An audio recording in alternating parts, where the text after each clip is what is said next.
नमस्कार विद्यार्थी मित्रांनो. आज आपण SYBS स्पेशल पेपर 2मधील अमेरिकन राज्यक्रांती याविषयी सविस्तर चर्चा करणार आहोत. उत्तर अमेरिकेतील 13 ब्रिटिश वसाहतींनी मायदेशाविरुद्ध 1765 पासून 1783पर्यंत केलेले यशस्वी बंड त्याला स्वातंत्र्ययुद्ध किंवा अमेरिकन क्रांती म्हणतात. आधुनिक जगातील सर्वात महत्त्वाच्या घडामोडींपैकी एक म्हणजे अमेरिकन राज्यक्रांती. अमेरिकन राज्यक्रांतीचा प्रभाव जगभरातील वेगवेगळ्या देशांच्या स्वातंत्र्य चळवळीवर पडला. भारतीय स्वातंत्र्य संग्रामावर देखील अमेरिकन राज्यक्रांतीचा मोठा प्रभाव पडला होता. एक राजवट जेव्हा लोकांच्या स्वातंत्र्यावर बंधन आणते, आर्थिक, राजकीय, मानसिक शोषण करते, तेव्हा समाजातील विचारवंत त्या अन्यायाला वाचा फोडतात व समाजाला दिशा देतात. हळूहळू एक देश कसा निर्माण होतो याचे जगातील पहिले उदाहरण म्हणजे अमेरिकेची निर्मिती. राजाविना राज्य ही अमेरिकेने जगाला दिलेली एक महत्त्वाची देणगी आहे. जगात सर्वप्रथम प्रजातंत्र धर्मनिरपेक्ष राज्य अमेरिकेतच स्थापन झाले आहे. तसेच जगात सर्वप्रथम लिखित संविधान तयार करणारे राष्ट्र म्हणून अमेरिकेकडे पाहिले जाते. अशा या अमेरिकन राज्यक्रांतीची प्रथम आपण पार्श्वभूमी पाहणार आहोत. ख्रिस्तोफर कोलंबस भारताच्या शोधासाठी निघाला. आपण पश्चिम दिशेने प्रवास केल्यास भारत सापडेल अशी कोलंबसची खात्री होती. परंतु प्रत्यक्ष कोलंबस अमेरिका खंडाजवळ जाऊन पोहोचला. आपण भारताजवळच्या बेटाचा शोध लावला अशी कोलंबसची मृत्यूपर्यंत समजूत होती. तथापि कोलंबसने शोधून काढलेला प्रदेश भारताचा नसून एक नवा खंड आहे याची लवकरच सर्वांना जाणीव झाली. पुढे इसवी सन 1499 ते 1501 पर्यंत अमेरिगो व्हेस्पुसीने नव्या खंडाची पाहणी करण्यासाठी 4 सागरी सफरी केल्या. अमेरिगो व्हेस्पुसीच्या नावावरून या नवीन खंडाला अमेरिका हे नाव देण्यात आले. 16व्या शतकापासून युरोपातील प्रमुख राष्ट्रांनी अमेरिकेच्या निरनिराळ्या प्रदेशात वसाहती स्थापन केल्या. त्याचे प्रमुख कारण म्हणजे आर्थिक, राजकीय, धार्मिक तसेच अमेरिकेतील सुपीक जमीन, विपुल विविध खनिजे, कष्टकरी वर्गाची उपलब्धता इत्यादी कारणांमुळे वसाहती स्थापन करण्यासाठी पोषक परिस्थिती निर्माण झालेली होती आणि याचाच युरोपियन राष्ट्रांनी फायदा करून घेऊन आपल्या वसाहती स्थापन केल्या. त्यास ब्रिटन देखील अपवाद नव्हते. जॉन स्मिथ यांच्या नेतृत्वाखाली ब्रिटिशांनी 26 एप्रिल 1607मध्ये व्हर्जिनियातील जेम्स नदीतल्या एका छोट्या बेटावर वसाहतीची मुहूर्तमेढ रोवली. तिला पुढे व्हर्जिनिया नाव देण्यात आले. पुढील काळात उत्तर अमेरिकेतील पूर्व किनारी इंग्रजांनी 13 वसाहती स्थापन केल्या. इंग्लंड आणि 13 वसाहती यांच्यात 1765 पासून 1783 पर्यंत जो संघर्ष झाला तो अमेरिकन राज्यक्रांती अथवा अमेरिकन स्वातंत्र्य युद्ध म्हणून ओळखला जातो. आता आपण ब्रिटिशांच्या अमेरिकेतील ज्या 13 वसाहती आहेत त्या 13 वसाहती कोणकोणत्या आहेत ते पाहूयात. इथे Georgia, South Carolina, North Carolina, Virginia, Maryland, Delaware, New Jersey, कनेक्टिकूट,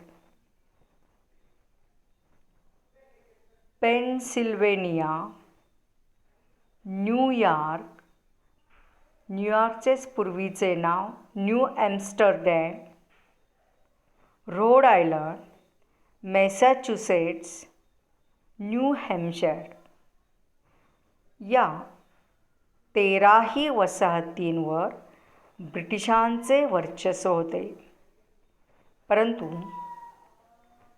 ब्रिटिशांनी या 13 वसाहतींची अर्थव्यवस्था स्वतःच्या स्वार्थासाठी राबविण्याचा ज्यावेळेस प्रयत्न केला, त्यातून या 13 वसाहती आपल्या मायभूमीविरोधी म्हणजेच ब्रिटनविरोधी जाऊन त्यांनी जे स्वातंत्र्ययुद्ध निर्माण केले, त्यातूनच अमेरिका या राष्ट्राचा जन्म झाला.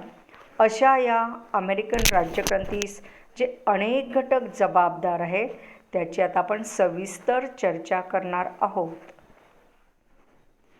अमेरिकन क्रांतीची कारणे. 1. वसाहतवाल्यांची स्वतंत्र वृत्ती.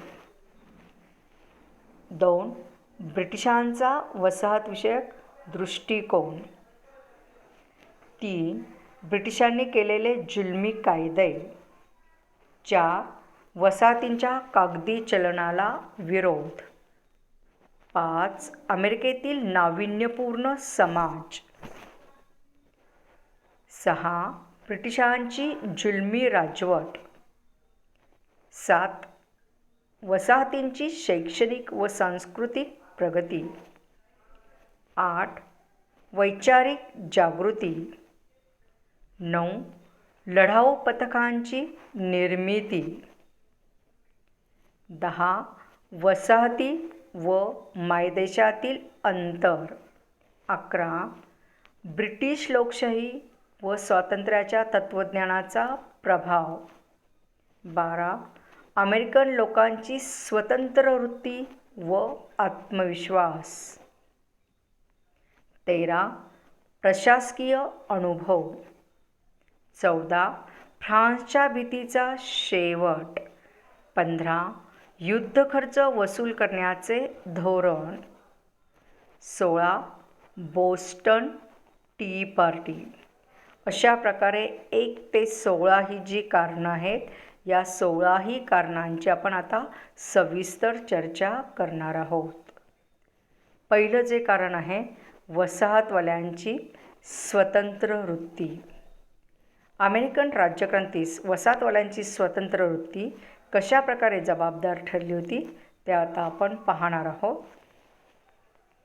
बेकारीवर मात करण्यासाठी, धर्मसत्तेच्या जोखडातून मुक्तता मिळवण्यासाठी अनेक लोक अमेरिकेत स्थलांतरित झाले. युरोपियन समाज पुरोगामी विचारांचा होता. सनदा देताना ब्रिटिश राजाने वसाहतकारांना भरपूर स्वातंत्र्य आणि सवलती दिल्या. त्यामुळेच वसाहतकारांनी लोकशाही शासन व्यवस्था निर्माण केली. परंतु इंग्रजांच्या दडपशाहीला सुरुवात होताच स्वतंत्र वृत्तीच्या वसाहतकारांनी क्रांतीचा निर्णय घेतला. त्यातूनच अमेरिकन स्वातंत्र्ययुद्धाचा स्फोट झाला. दुसरं जे कारण आहे ते म्हणजे ब्रिटिशांचा वसाहतविषयक दृष्टिकोन. ब्रिटिशांचा वसाहतविषयक दृष्टिकोन अतिशय स्वार्थी होता. त्यामुळेच वसाहतवाले आणि ब्रिटिश यांच्यामध्ये प्रत्यक्ष संघर्ष होऊन अमेरिकासारख्या राष्ट्राचा जन्म झाला. सर्वात प्रथम इंग्लंडमध्ये औद्योगिक क्रांती घडून आली. कारखान्यांसाठी कच्च्या मालाची आवश्यकता भासू लागली. कारखान्यातून कच्च्या मालावर प्रक्रिया केल्यानंतर तयार झालेला पक्का माल विकण्यासाठी हक्काच्या बाजारपेठांची गरज निर्माण झाली. अमेरिकेत नैसर्गिक साधन संपत्ती विपुल होती. अमेरिकेतून कच्चा माल मिळणार होता, त्याचबरोबर हक्काची बाजारपेठ मिळणार होती. तसेच ब्रिटिशांनी अमेरिकन वसाहतींवर अनेक निर्बंध लादल्यामुळे स्वतंत्र वृत्तीच्या अमेरिकनांनी ब्रिटिशांविरुद्ध शस्त्र हाती घेतले. त्यातूनच अखेर अमेरिकन स्वातंत्र्ययुद्धाचा स्फोट झाला. तिसरं आता आपण कारण बघणार आहोत, ब्रिटिशांनी केलेले जुलमी कायदे. ब्रिटिशांनी 13 वसाहती आपल्या स्वार्थासाठी राबविण्यास सुरुवात केली. तेथील स्वतःची अर्थव्यवस्था अधिकाधिक सुदृढ करण्यासाठी प्रयत्न केला आणि त्यासाठी अनेक वेगवेगळ्या प्रकारचे जे कायदे केले, त्यातील काही प्रमुख कायद्यांचा इथे आपण विचार करणार आहोत. एक नेव्हिगेशन ॲक्ट 1651, 1660, 1663 आणि 1673. 2. लोकरी वस्त्रे कायदा 1699. 3. Hats act 1732. 4. Sugar act 1763. 5. Quartering act 1765.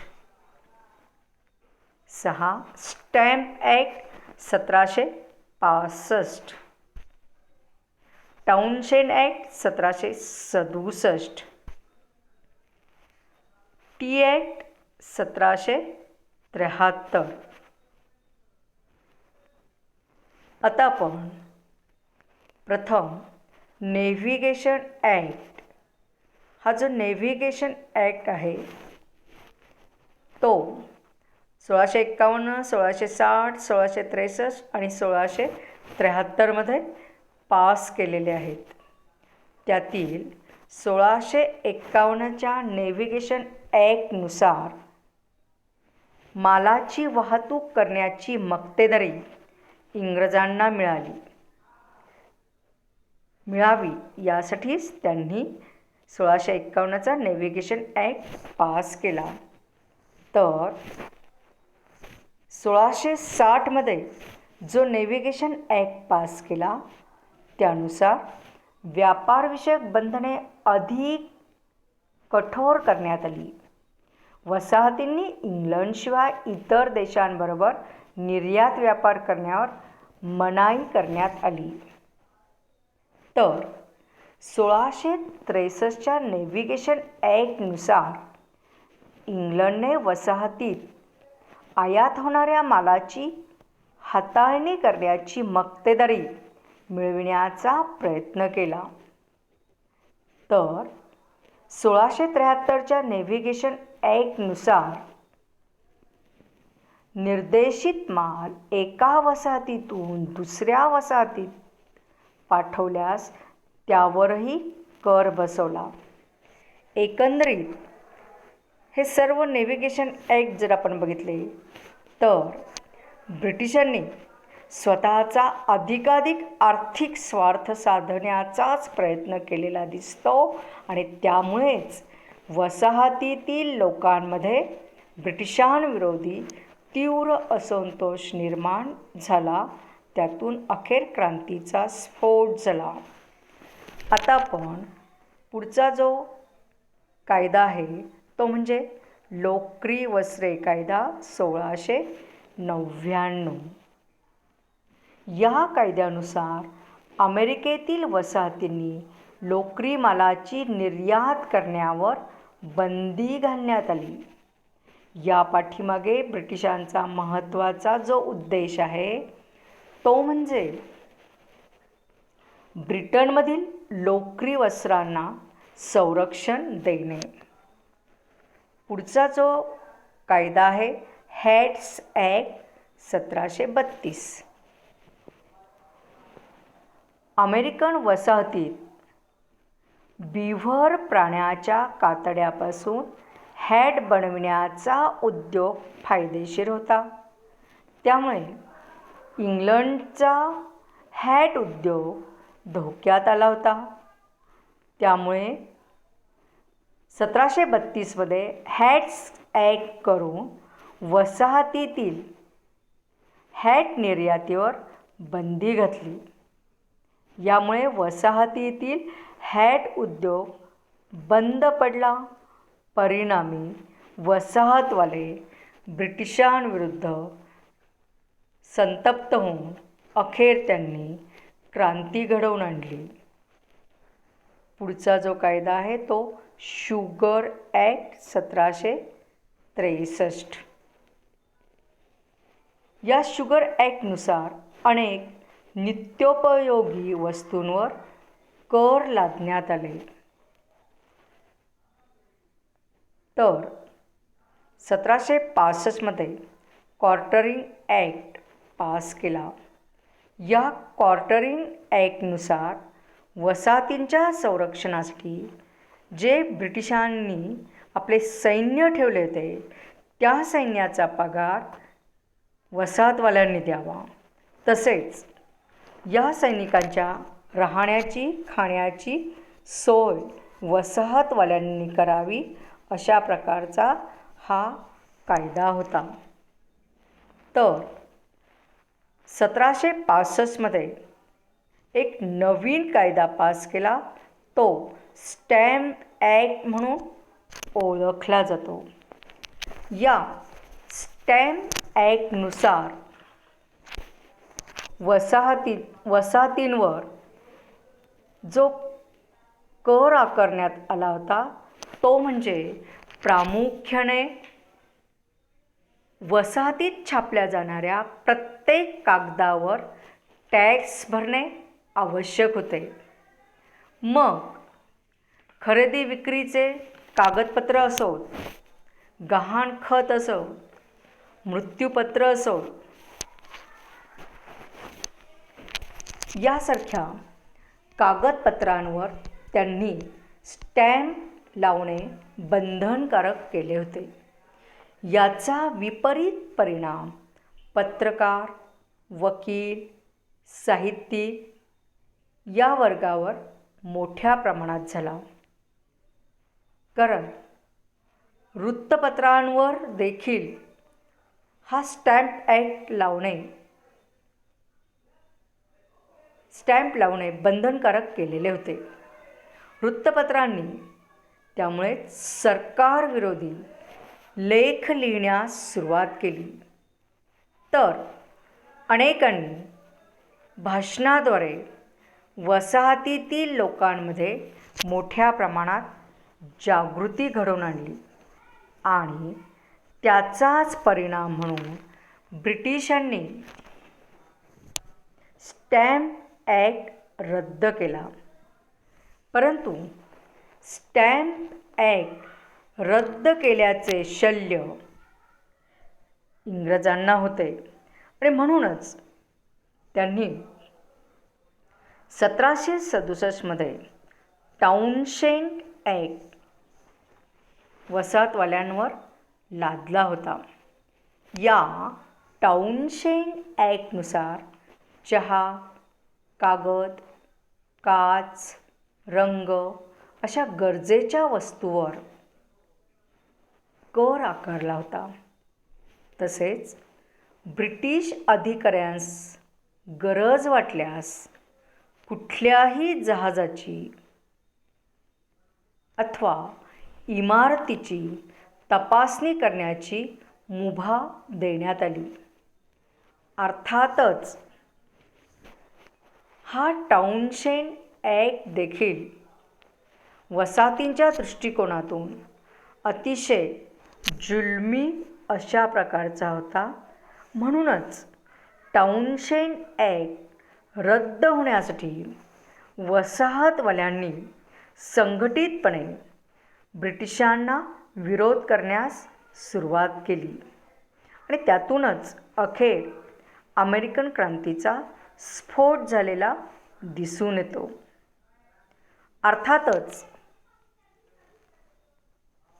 Townshend ॲक्टच्या बाबतीत ब्रिटिशांनी पुन्हा एकदा विचार केला आणि त्यानंतर 1773 फक्त चहावरच कर आकारणारा एक नवीन कायदा पास केला. तो कायदा 1773चा टी ॲक्ट म्हणून ओळखला जातो.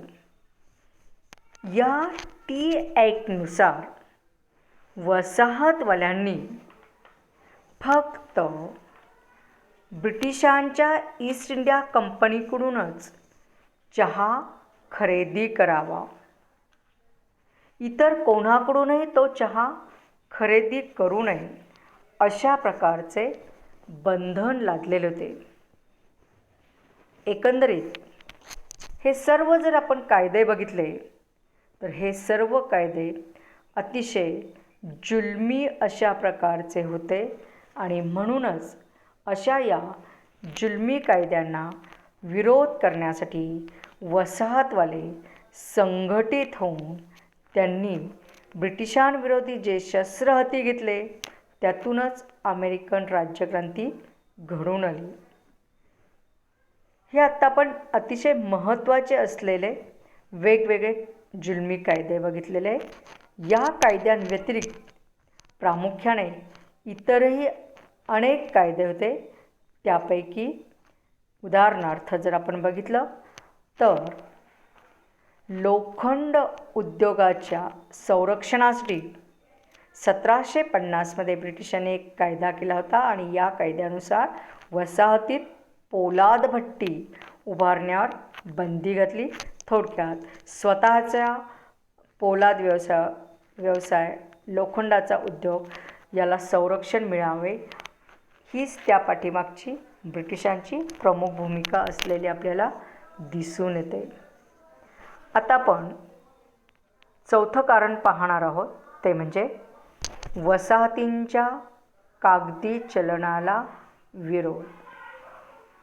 ब्रिटिशांनी वसाहतींच्या कागदी चलनाला जो विरोध केलेला आहे त्याही पाठीमागे ब्रिटिशांचा स्वार्थच अधिकाधिक असलेला आपल्याला दिसून येतो. अमेरिकन वसाहतींना सुरुवातीपासून कोणतेही चलन नव्हते. 1690मध्ये मॅसॅच्युसेट्स वसाहतीने कागदी चलन सुरू केले. कालांतराने वसाहतीमध्ये कागदी चलन सुरू झाले. कर्ज बँकांची स्थापना करण्यात आली. परंतु इंग्रजांनी 1741मध्ये एक कायदा करून कर्ज बँका बंद केल्या. कागदी चलनाच्या वापरास बंदी केली. साहजिकच या कायद्यामुळे वसाहतवाले आणि इंग्रज यांच्यामध्ये मोठ्या प्रमाणात मतभेद निर्माण झाले. त्यातूनच त्यांच्यातील दरी वाढत गेलेली आपल्याला दिसून येते. आता आपण पाचवं महत्त्वाचं कारण पाहणार आहोत अमेरिकेतील नाविन्यपूर्ण समाज. युरोपातील इंग्लंड, फ्रान्स, हॉलंड, स्पेन इत्यादी देशातील लोक अमेरिकेत येऊन स्थायिक झाले. युरोपियन व रेड इंडियन यांच्यात वर्णसंकर होऊन मिश्र समाज निर्माण झाला. रेड इंडियन म्हणजे या वसाहतीतील मूळ निवासी. त्यांच्यात धर्म, संस्कृती, आचार, विचार यामध्ये भिन्नता होती.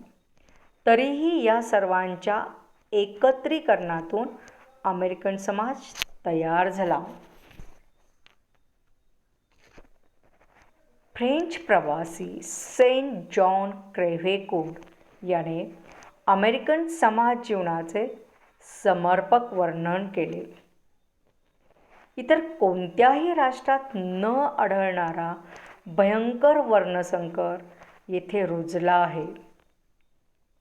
हा फ्रेंच प्रवासी सेंट जॉन क्रेव्हेकूर म्हणतो, मी असे कुटुंब दाखवू शकेन की त्यातला आजोबा इंग्रज होता, आजी डच होती. त्यांच्या मुलाने फ्रेंच मुलीशी लग्न केले आणि या जोडप्याला झालेल्या 4 मुलांनी 4 निरनिराळ्या देशातील कन्यांशी विवाह केले. असा नाविन्यपूर्ण समाज पारतंत्र्यात राहणे अशक्य होते आणि त्यातूनच अमेरिकन स्वातंत्र्ययुद्धाचा स्फोट झाला. पुढचं आपण कारण पाहणार आहोत, ब्रिटिशांची जुलमी राजवट. ब्रिटिशांनी वसाहतवाल्यांची आर्थिक लूट केली. वसाहतीतील लोकांवर अन्याय अत्याचार केले. जुलमी कायदे करून वसाहतींवर वर्चस्व निर्माण केले. जुलमी राजवटीमुळे नागरिकांचे हक्क पायदळी तुडविले जाऊ लागले. Navigation act, sugar act, heads act, stamp act, Townshend act, tea act ही ब्रिटिशांच्या जुलूमशाहीची उदाहरणे आहेत. वसाहतीच्या परराष्ट्र संबंधावरही अनेक निर्बंध लादले. वसाहतींविषयी सर्व कायदे करण्याचा हक्क इंग्लंडच्या पार्लमेंटला देण्यात आला.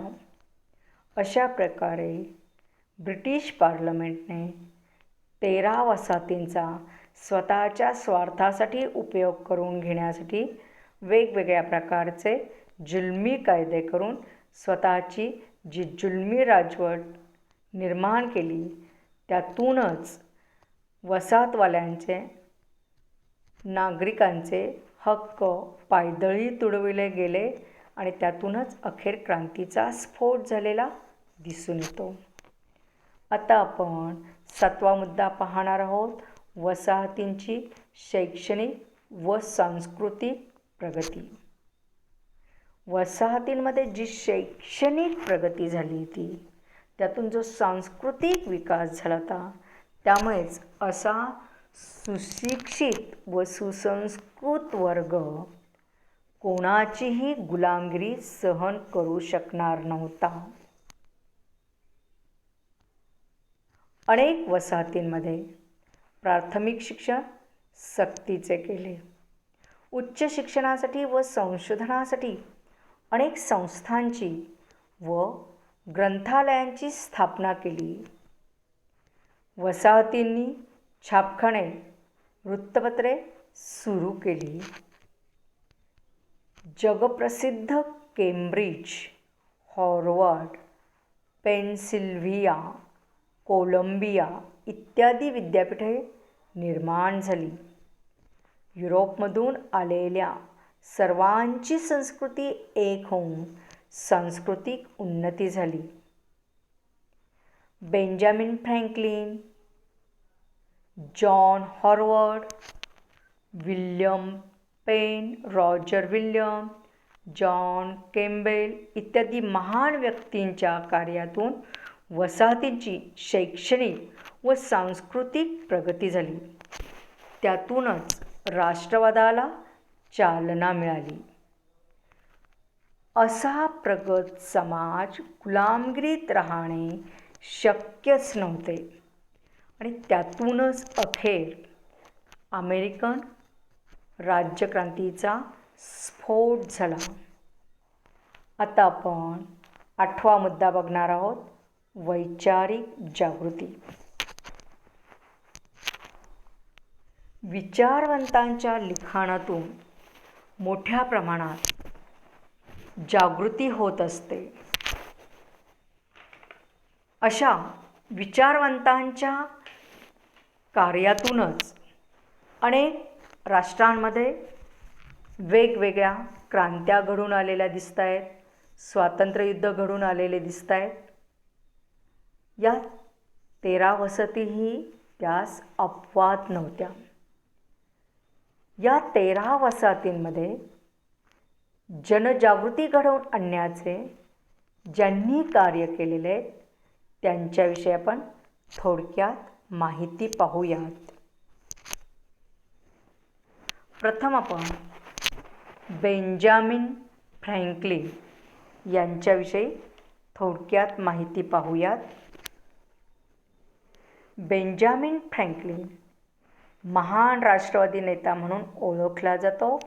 तसेच बेंजामिन फ्रँकलिन यांना फादर ऑफ अमेरिका म्हणूनही त्यांचा उल्लेख केला जातो. प्रमुख क्रांतिकारकांपैकी एक राजनेता, लेखक, प्रकाशक, वैज्ञानिक, आविष्कारक आणि राजनीतितज्ञ म्हणून त्यांची ओळख आहे. अमेरिका राष्ट्राच्या उदयास बेंजामिन फ्रँकलिन यांचे योगदान अतिशय महत्त्वपूर्ण आहे. बेंजामिन फ्रँकलिन यांनी फिलाडेल्फिया येथे जेंटो अभ्यास मंडळाची स्थापना केली.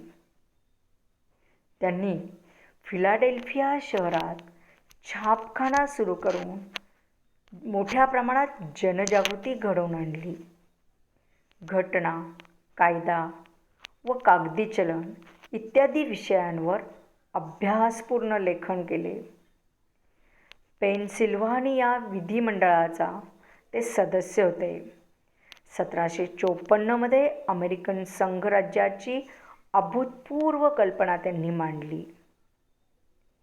प्रत्यक्ष अमेरिकन स्वातंत्र्य युद्धाच्या वेळेस बेंजामिन फ्रँकलिन यांनी वसाहतवाल्यांना फ्रान्सची कशाप्रकारे मदत मिळेल यासाठी जो प्रयत्न केला त्यात त्यांना यश मिळाले आणि फ्रान्सच्या मदतीमुळे आणि इतर युरोपियन राष्ट्रांच्या मदतीमुळे अखेर अमेरिकेला स्वातंत्र्य प्राप्त झालेले दिसून येते.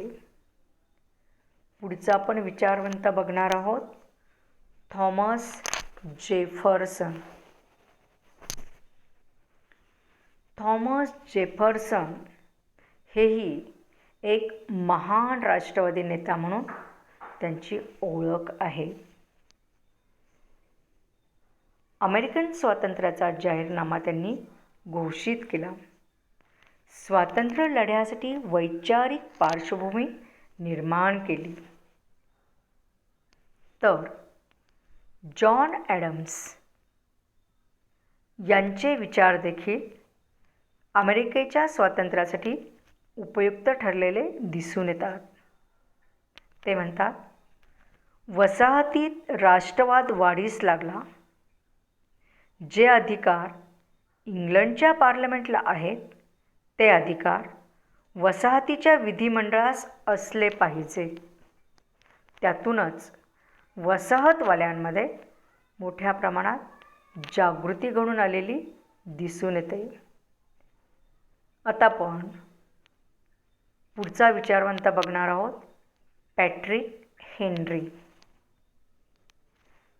पॅट्रिक हेनरी यांनी व्हर्जिनिया येथे पहिली स्टॅम्प ॲक्ट विरोधी परिषद आयोजित केली. त्यात आव्हान करताना पॅट्रिक हेनरी म्हणतात, give me liberty or give me death. मुक्ती अथवा मृत्यूसाठी सज्ज व्हा. ही त्यांची जी घोषणा आहे ती मोठ्या प्रमाणात प्रसिद्ध झाली आणि वसाहतवाल्यांमध्ये मोठा उत्साह निर्माण झाला. पुढचा विचारवंत आहे थॉमस पेन. थॉमस पेन यांनी अनेक ग्रंथ लिहिलेले आहेत. त्यामध्ये त्यांचा सर्वात प्रसिद्ध असलेला ग्रंथ म्हणजे कॉमन सेन्स. तसेच rights of man, agrarian justice, the age of reason यासारख्या ॲग्री अँड जस्टिस यासारख्या ग्रंथांची त्यांनी निर्मिती केली होती. या सर्व ग्रंथांमध्ये प्रामुख्याने कॉमन सेन्स हा जो ग्रंथ आहे तो अतिशय गाजला होता. या ग्रंथाद्वारे त्यांनी मोठी खळबळ निर्माण केली. ते म्हणतात, इंग्लंडसारख्या छोट्या बेटाने अमेरिकेसारख्या खंडावर राज्य का करावे? इंग्लंडच्या राज्याजवळ असे कोणते अधिकार आहेत? अशा प्रकारचे प्रश्न उपस्थित केले. त्यांची लेखणी जहाल होती. थॉमस पेन म्हणतात, तिसऱ्या जॉर्जशी एकनिष्ठ राहण्याची गरज नाही, कारण राजे ईश्वराचे अंश नाहीत, तर राजमुकुट घातलेले बदमाश आहेत. थॉमस पेन म्हणतात, आजवर होऊन गेलेला राजमुकुटधारी अशा सर्व बदमाशांपेक्षा एक साधा प्रामाणिक माणूस समाजाला अधिक उपयुक्त ठरतो. अशा प्रकारे थॉमस पेन यांच्या कॉमन सेन्स या ग्रंथाने वसाहतींमध्ये मोठी खळबळ निर्माण झाली होती. आणि हा जो ग्रंथ खरं तर ती एक पुस्तिका आहे, जी 1775 लिहायला सुरुवात केली आणि 10 जानेवारी 1776 ती प्रकाशित करण्यात आली. अवघ्या 47 ते 49 पानांची ही पुस्तिका आहे. या पुस्तिकेने वसाहतवाल्यांमध्ये जी जागृती घडून आली, याचं प्रतीक म्हणजे या पुस्तकाच्या प्रकाशनानंतर अवघ्या 6 महिन्याच्या आत अमेरिकेत संपूर्ण स्वातंत्र्याचा ठराव करण्यात आला. एवढं या कॉमन सेन्स ग्रंथाचं महत्त्व आहे. या कॉमन सेन्स ग्रंथाविषयी आणि थॉमस पेनविषयी जॉन ॲडम्सने म्हटले, थॉमस पेनच्या लेखणीशिवाय वॉशिंग्टनची तलवार गाजवणे व्यर्थ ठरले असते. यावरून थॉमस पेनची लेखणी किती जहाल होती, त्यातून अमेरिकन स्वातंत्र्ययुद्धाचा स्फोट कशा प्रकारे घडून आला असेल याची आपल्याला सहज कल्पना करता येते. पुढचा विचारवंत आहे रॉजर विल्यम.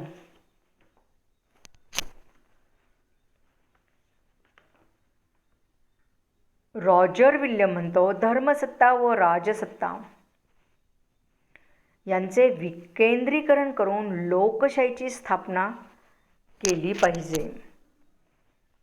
लोककल्याण साधून त्यांनी रोड आयलंड आदर्श वसाहत निर्माण केली होती. तर विल्यम पेन यांनी डेलावेअर वसाहतीची स्थापना केली व तेथे लोकशाही राष्ट्रनिष्ठा निर्माण केली व डेलावेअर वसाहतीचा सर्वांगीण विकास केला. या सर्व विचारवंतांनी आपल्या लेखणीच्या साहाय्याने भाषणाद्वारे वसाहतींमध्ये मोठ्या प्रमाणात जी जनजागृती घडवून आणली, त्यातूनच अमेरिकन राज्यक्रांतीचा स्फोट झालेला दिसून येतो. थोडक्यात विचारवंताच्या लिखाणामुळे स्वातंत्र्ययुद्धाला खत पाणी घातले गेले, त्यातूनच अमेरिकन क्रांतीचा स्फोट घडून आला. आता आपण 9वा मुद्दा पाहूयात, लढाऊ पथकांची निर्मिती. इंग्रजांबरोबर लढा देण्यासाठी Samuel Adams, George Washington, Thomas pen, Patrick Henry या राष्ट्रभक्तांनी तरुणांची लढाऊ पथके निर्माण केली आणि याच लढाऊ पथकांनी वेळोवेळी इंग्रजांविरोधी जी भूमिका घेतली, त्यातून स्वातंत्र्य आंदोलनाला गती प्राप्त झालेली दिसून येते. 10वं कारण पाहणार आहोत, वसाहती व मायदेशातील अंतर. वसाहती व मायदेशातील अंतर जवळजवळ 3000 किलोमीटर एवढे होते. या अंतरामुळे ब्रिटिशांनी केलेल्या कायद्याची अंमलबजावणी नीट होते की नाही हे पाहणे ब्रिटिशांना अवघड झाले. त्यामुळेच आपण जर बंड केले तर ब्रिटिशांना ते बंड मोडता येणार नाही.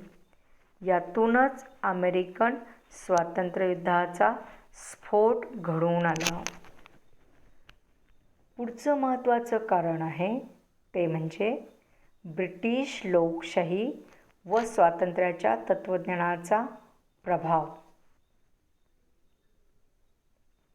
अमेरिकन वसाहतवाल्यांच्या पूर्वजांनी म्हणजेच ब्रिटनमध्ये इंग्रजांनी लोकशाहीचा अधिकार मिळावा यासाठी मोठा संघर्ष केला होता. लोकशाही स्वातंत्र्याची कल्पना ब्रिटिशांना नवीन नव्हती. अमेरिकेत महाविद्यालय, विद्यापीठे स्थापन झाली. सुशिक्षित तरुणांची पिढी निर्माण झाली. या पिढीने इंग्लंडमधील जॉन लॉक सारख्या विचारवंतांचे ग्रंथ वाचले. जॉन लॉक हा एक इंग्लिश तत्त्वज्ञ होता. जगातील सर्वात प्रभावशाली विचारवंतांपैकी एक होता. जॉन लॉकला उदारमतवादाचा जनक मानले जाते. जगातील अनेक तत्त्वज्ञ त्यांच्या लिखाणाने, विचाराने प्रभावित झाले होते. जॉन लॉकच्या उदारमतवादी व गणतंत्रीय योगदानाचा पगडा अमेरिकेच्या स्वातंत्र्याच्या जाहीरनाम्यावर देखील जाणवतो. त्यामुळे लोकशाहीवादी विचारांचा प्रभाव तरुणांवर पडला. असा समाज गुलामगिरीत फार काळ राहू शकणार नव्हता. आता आपण पुढचं कारण पाहणार आहोत, अमेरिकन लोकांची स्वतंत्रवृत्ती व आत्मविश्वास. इंग्लंडमधून आलेले वसाहतवाले स्वतंत्र प्रवृत्तीचे होते. धैर्य, चिकाटी हे त्यांचे विशेष गुण होते. परिश्रमाची तयारी होती. अडचणींना तोंड देण्याची तयारी होती. अमेरिकेतील निसर्ग संपत्तीचे वरदान त्यांना मिळाले होते. त्यामुळे त्यांचा आत्मविश्वास वाढला होता. या आत्मविश्वासासंबंधी विल्यम पेन म्हणतात, वसाहतवाले आपल्यापेक्षा फक्त वृक्षच उंच आहे असे समजत. त्यामुळे दडपशाहीला विरोध करण्याचा गुण वसाहतवाल्यांमध्ये निर्माण झाला होता. 13वा आपण पॉईंट्स पाहणार आहोत, प्रशासकीय अनुभव. वसाहतवाल्यांना प्रशासनाचा भरपूर अनुभव मिळाला. प्रत्येक वसाहतीमध्ये एक लोकनियुक्त संस्था होती.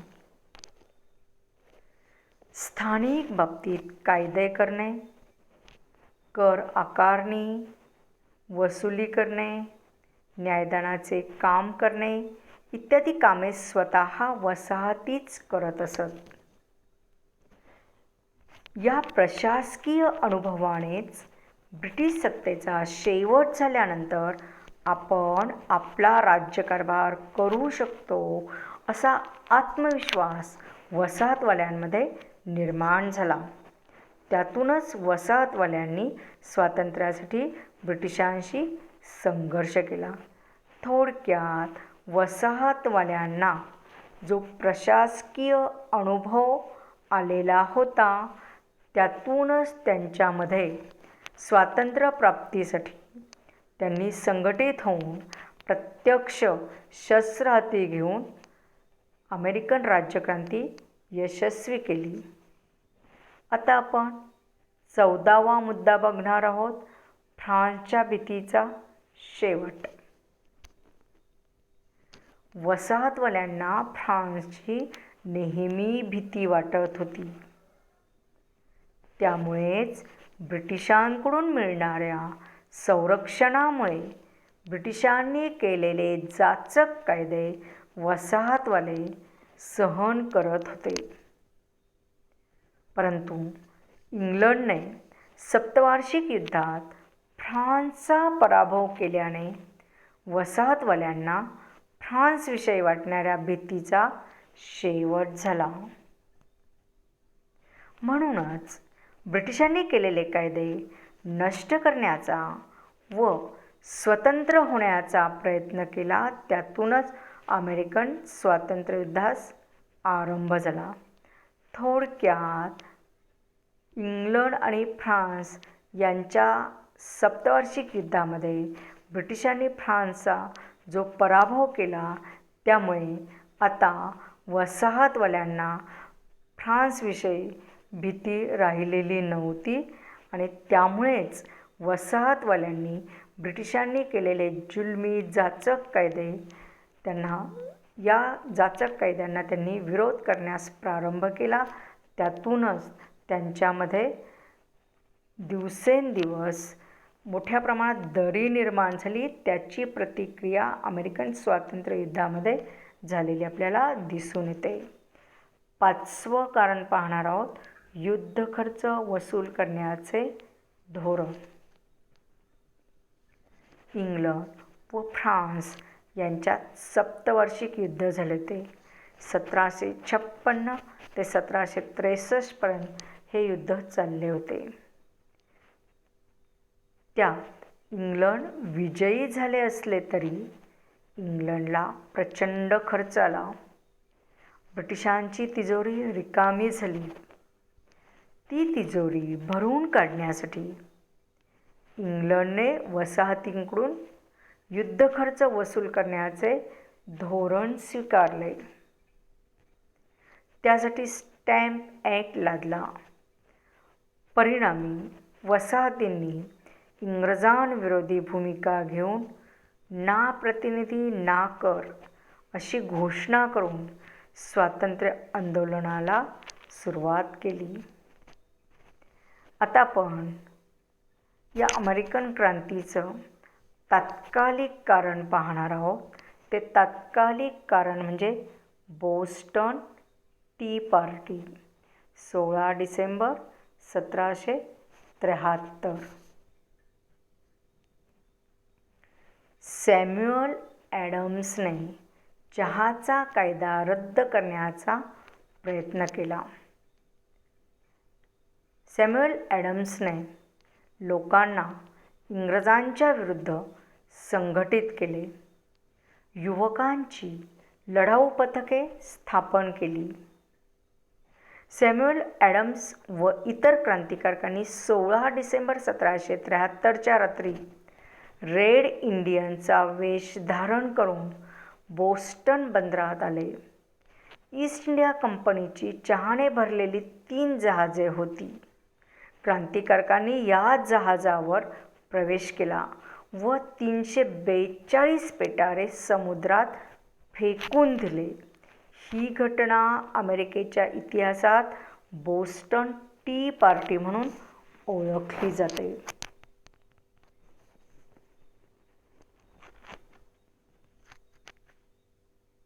आता आपण अमेरिकन क्रांतीची वाटचाल याविषयी थोडक्यात माहिती पाहणार आहोत. यामध्ये प्रामुख्याने एक स्टॅम्प ॲक्ट विरोधी परिषद, 1765. 2. बोस्टन टी पार्टी 16 डिसेंबर 1773, जी आपण आत्ताच पाहिलेली आहे. 3. Philadelphia continental Congress 5 September 1774. लेक्झिंग्टनची लढाई 1775.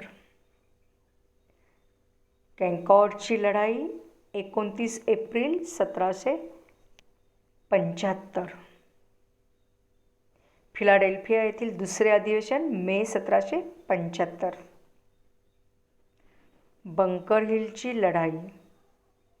स्वातंत्र्याचा जाहीरनामा 4 जुलै 1776. सॅराटोगाची लढाई 1777. लॉर्ड कॉर्नवॉलिसची शरणागती 19 ऑक्टोबर 1781 व युद्धाचा शेवट. पॅरिस करार सप्टेंबर 1783. थोडक्यात अमेरिकन क्रांतीची वाटचाल पाहताना आपल्याला 1765 ते 1783च्या दरम्यान ज्या घटना घडल्या त्यातील काही प्रमुख ज्या महत्त्वाच्या घटना आहेत, या घटनांची आपल्याला थोडक्यात चर्चा करायची आहे. प्रथम आपण स्टॅम्प ॲक्ट विरोधी परिषद याविषयी माहिती पाहूयात. ब्रिटिशांनी स्वतःच्या स्वार्थासाठी इसवी सन 1765 स्टॅम्प ॲक्ट पास केला. त्यानुसार दैनंदिन वस्तूंची खरेदी विक्री, करारनामे, वृत्तपत्रे, गहाणखत, मद्य विक्री परवाने इत्यादींसाठी भरमसाठ किमतीचे स्टॅम्प वापरण्याची इंग्रजांनी सक्ती केली व या कायद्याची कडक अंमलबजावणी केली. त्यामुळे वसाहतींमध्ये ब्रिटिशांविरोधी तीव्र असंतोष निर्माण झाला. बोस्टनमधील राज्यपालांच्या निवासस्थानास आग लावण्यात आली.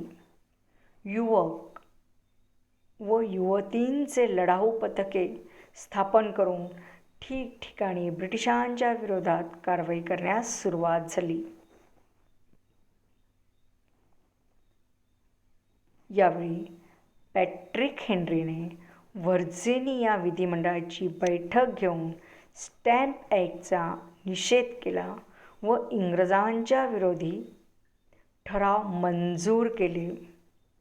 स्टॅम्प ॲक्टमुळे नागरी हक्क व स्वातंत्र्याची पायमल्ली होते. तसेच ब्रिटिशांच्या विधिमंडळाशिवाय इतरांना कर लादण्याचा अधिकार नाही, असे वसाहतकारांनी स्पष्टपणे सांगितले. त्यामुळे अमेरिकेत ब्रिटिशांविरोधी हिंसाचाराला सुरुवात झाली. परिणामी ब्रिटिश सरकारने स्टॅम्प ॲक्ट रद्द केला. आता आपण अमेरिकन क्रांतीची वाटचालमधला दुसरा महत्त्वाचा घटक म्हणजे बोस्टन टी पार्टी 16 डिसेंबर 1773. याविषयी थोडक्यात माहिती पाहूया. स्टॅम्प ॲक्ट रद्द केला. त्यानंतर 1773 ब्रिटिश सरकारने टी ॲक्ट पास केला. या टी ॲक्टला वसाहतीमध्ये खूप विरोध झालेला होता. उदाहरणार्थ सॅम्युएल ॲडम्सने हा चहाचा कायदा रद्द करण्याचा प्रयत्न केला. त्याने लोकांना इंग्रजांच्या विरुद्ध संघटित केले. युवकांची लढाऊ पथके स्थापन केली. सॅम्युएल ॲडम्स व इतर क्रांतिकारकांनी 16 डिसेंबर 1773च्या रात्री रेड इंडियनचा वेश धारण करून बोस्टन बंदरात आले. ईस्ट इंडिया कंपनीची चहाने भरलेली 3 जहाजे नांगरून पडलेली होती.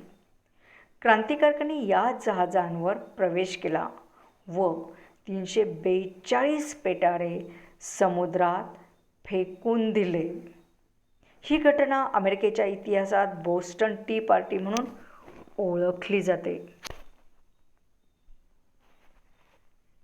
या घटनेमुळे ब्रिटिश वसाहतवाल्यांच्या बाबतीत अतिशय संतप्त झाले.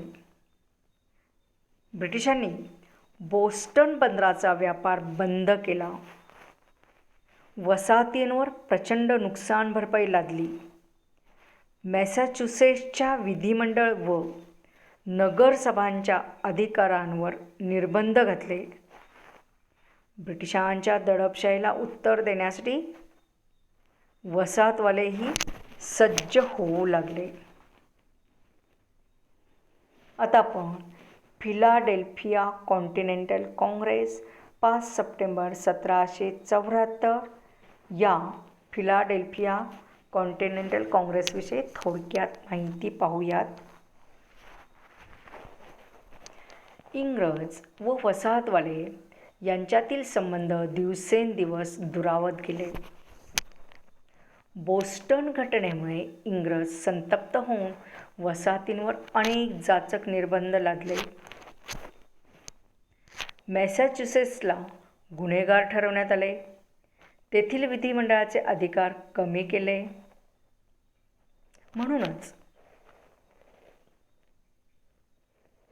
ब्रिटिशांच्या अन्यायास उत्तर देण्यासाठी व्हर्जिनियाने पुढाकार घेऊन फिलाडेल्फिया शहरात वसाहतींची बैठक भरविली. 5 सप्टेंबर 1774 वसाहतींचे जॉर्जिया वगळता 55 प्रतिनिधी हजर होते. फिलाडेल्फिया परिषदेला कॉन्टिनेंटल काँग्रेस असे नाव दिले. स्वातंत्र्यप्राप्तीसाठी या परिषदेची 3 अधिवेशने झाली. आता आपण अमेरिकन क्रांतीची वाटचाल यामध्ये पुढची घटना बघणार आहोत. लेक्झिंग्टनची लढाई.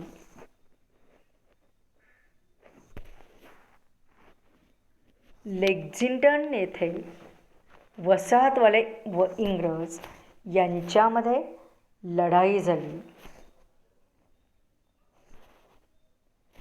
त्यात 8 अमेरिकन ठार झाले. या युद्धाचे महत्त्वाचे कारण म्हणजे वसाहतवाल्यांनी कॅनकॉर्ड येथे शस्त्रास्त्राचा साठा केला आहे तो नष्ट करणे. यासाठी ब्रिटिश सैन्य कॅनकॉर्डकडे निघाले होते. रस्त्यातच लेक्झिंग्टन येथे वसाहतवाले व इंग्रज यांच्यात प्रत्यक्ष लढाई झाली आणि या लढाईत प्रामुख्याने जरी ब्रिटिश अधिकाऱ्यांना कुठल्याही प्रकारे वसाहतवाल्यांचा निर्णायक पराभव करता आला नसला तरी त्यामध्ये काही प्रमाणामध्ये त्यांना यश मिळालेले दिसते. आता आपण कॅनकॉर्डची लढाई 19 एप्रिल 1775 या कॅनकॉर्डच्या लढाईविषयी थोडक्यात माहिती पाहूयात. कॅनकॉर्ड येथे 19 एप्रिल 1775 रोजी अमेरिकन वसाहतवाले आणि इंग्रज यांच्यात लढाई झाली. सेनापती स्मिथने कॅनकॉर्ड वसाहतीचा शस्त्रसाठा नष्ट केला. त्यावेळेस अमेरिकन नागरी सैनिकांनी ब्रिटिशांवर हल्ला केला. त्यामध्ये 14 ब्रिटिशांचे बळी गेले. अमेरिकन नागरी सैन्याचे सर्व बाजूंनी हल्ले सुरू होते. जवळजवळ 4000 अमेरिकनांनी लढाईत सहभाग घेतला होता. वसाहतवाल्यांचेही 13 सैनिक ठार झाले.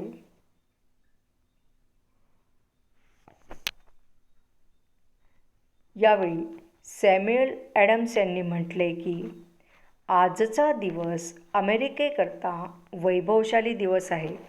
ह्याच दिवशी वसाहतीच्या स्वातंत्र्य आंदोलनाला प्रारंभ झाला.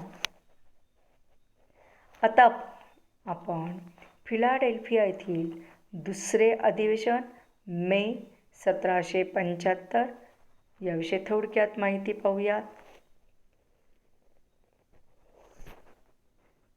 लेक्झिंग्टनची लढाई आणि कॅनकॉर्डची लढाई यावेळेस 13 वसाहतींमध्ये ब्रिटिशांविरोधी मोठा तीव्र असंतोष निर्माण झालेला होता आणि अशाच वातावरणात मे 1775मध्ये फिलाडेल्फियाची दुसरी परिषद बोलावण्यात आली. वसाहतवाल्यांमध्ये ऐक्य, आत्मसंरक्षणासाठी लढाई व युद्ध साधन सामग्रीसाठी परक्यांची मदत इत्यादी प्रमुख उद्दिष्टे जाहीर केली गेली. गुलाम म्हणून जिवंत राहण्यापेक्षा मुक्त मानव म्हणून मरण पत्करू असा आत्मविश्वास प्रकट केला. त्याचबरोबर जॉर्ज वॉशिंग्टनला अमेरिकन लष्कराचा सरसेनापती म्हणून घोषित केले. याच जॉर्ज वॉशिंग्टनच्या नेतृत्वाखाली अखेर अमेरिकेला निर्णायक यश मिळाले. आता आपण बंकर हिलची लढाई याविषयी थोडक्यात माहिती पाहूयात. बंकर हिलची लढाई सर्वात जास्त रक्तरंजित समजण्यात येते. यात वसाहतींचा पराभव झाला. वसाहतींनी तडजोडीसाठी जॉर्ज तिसरा राजाकडे विनंती अर्ज केला, परंतु तिसऱ्या जॉर्जने अर्ज फेटाळला. परिणामी वसाहतींनी युद्ध चालूच ठेवले. आता आपण फिलाडेल्फिया येथील तिसरे अधिवेशन मे 1776 या तिसऱ्या अधिवेशनाविषयी थोडक्यात माहिती पाहूयात. मे 1776मध्ये फिलाडेल्फियाच्या तिसऱ्या काँग्रेसने वसाहतीच्या इंग्लंडविरोधी लढ्यास निर्णायक मान्यता दिली. याच अधिवेशनात थॉमस जेफरसनने इतिहास प्रसिद्ध स्वातंत्र्याचा जाहीरनामा प्रसिद्ध केला. थोडक्यात फिलाडेल्फियाच्या पहिल्या परिषदेत वसाहती संघटित झाल्या. दुसऱ्या परिषदेत वॉशिंग्टन सेनापती झाला. तिसऱ्या परिषदेने स्वातंत्र्याची घोषणा करून स्वातंत्र्य लढ्याचे रणशिंग फुंकले. आता आपण 4 जुलै 1776चा स्वातंत्र्याचा जाहीरनामा याविषयी थोडक्यात माहिती पाहूयात.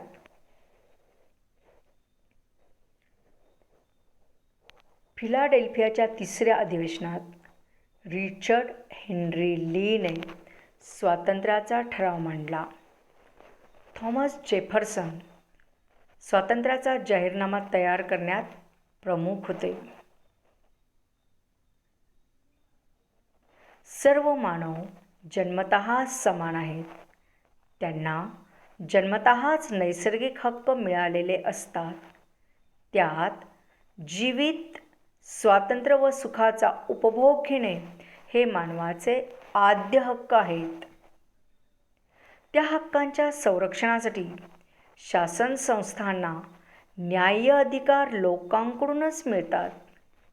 परंतु शासन संस्था लोकांच्या या हक्काची पायमल्ली करते तेव्हा ती शासन व्यवस्था नष्ट करण्याचा व नवीन शासन संस्था निर्माण करण्याचा लोकांना हक्क आहे. अशा आशयाचा स्वातंत्र्याचा जाहीरनामा प्रसिद्ध करण्यात आला. त्यामुळे वसाहतवाल्यांमध्ये अतिशय स्फूर्तीचे, जोशाचे वातावरण निर्माण होऊन स्वातंत्र्य युद्धाला अधिकाधिक धार प्राप्त होऊन अखेर अमेरिकासारख्या स्वतंत्र राष्ट्राचा जन्म झाला. आता आपण साराटोगाची लढाई आणि ब्रिटिशांचा पराभव ही साराटोगाची लढाई कशा प्रकारे झाली आणि ब्रिटिशांचा जो पराभव झाला तो कशा प्रकारे झाला हे थोडक्यात पाहूयात. इंग्रज अधिकारी बुरगॉयने याचा साराटोगाच्या लढाईत 1777 पराभव झाला. परिणामी वसाहतवाल्यांमध्ये अतिशय उत्साहाचे वातावरण निर्माण झाले. त्यांच्यामध्ये आत्मविश्वास निर्माण झाला. आता आपण लॉर्ड कॉर्नवॉलिसची शरणागती आणि 19 ऑक्टोबर 1781 युद्धाचा शेवट झाला तो कशा पद्धतीने याविषयी थोडक्यात माहिती पाहूयात. लॉर्ड कॉर्नवॉलिसने आरमारी युद्धाकडे लक्ष केंद्रित केले. वसाहतवाल्यांचे नौदल सामर्थ्य इंग्रजांच्या तुलनेत अगदी नगण्य होते, परंतु वसाहतवाल्यांनी अनेक युरोपियन राष्ट्रांची मदत घेण्याचा प्रयत्न केला. विशेषतः फ्रेंच, स्पेन, हॉलंड या राष्ट्रांची मदत घेण्याचा प्रयत्न केला. विशेष म्हणजे या राष्ट्रांनीही वसाहतवाल्यांना मदत केली. त्यामध्ये प्रामुख्याने फ्रेंच, स्पेन, हॉलंड यांनी वसाहतवाल्यांना आर्थिक आणि लष्करी मदत केली. या मदतीच्या जोरावरच वॉशिंग्टनच्या लष्कराने कॉर्नवॉलिसला सर्व बाजूंनी घेरले. अखेर कॉर्नवॉलिसने 19 ऑक्टोबर 1781 यॉर्कटाउन येथे शरणागती पत्करली. युद्धकाळात वसाहतीतील लोकांनी करबंदी चळवळ, परदेशी मालावर बहिष्कार, अमेरिकन सैनिकांना मदत करत इंग्रजांना जेरीस आणले. इंग्रजांनी पॅरिसचा तह करून युद्ध थांबविले. आता आपण या अमेरिकन राज्यक्रांतीचा अथवा अमेरिकन स्वातंत्र्य युद्धाचा शेवटच्या टप्प्याकडे वळत आहोत.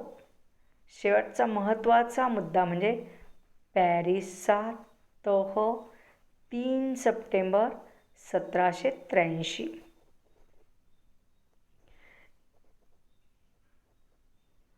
पॅरिसच्या तहानुसार इंग्रजांच्या ताब्यातील 13 वसाहतींना स्वातंत्र्य व सार्वभौम राज्याचा दर्जा देण्यात आला.